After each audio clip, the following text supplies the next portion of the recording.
Samantala, 4 na bihag ng New People's Army ang pinalaya sa Surigao City matapos ideklara ng pamahalaan at ang CPP, NPA, NDF ang indefinite ceasefire para mapabilis ang peace talks.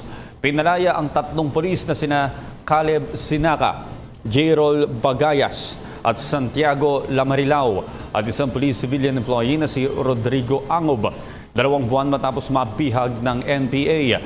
Ayon sa NPA, sangkot si Sinaca sa illegal na droga, illegal logging, extortion at harassment ng mga magsasaka sa kanilang barangay.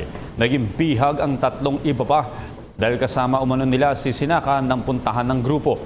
Inihayag ng NPA na patuloy nilang imomonitor ang 4 na individual matapos ang kanilang paglaya.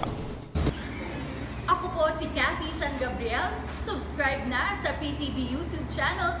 I-click lang po ang subscribe button.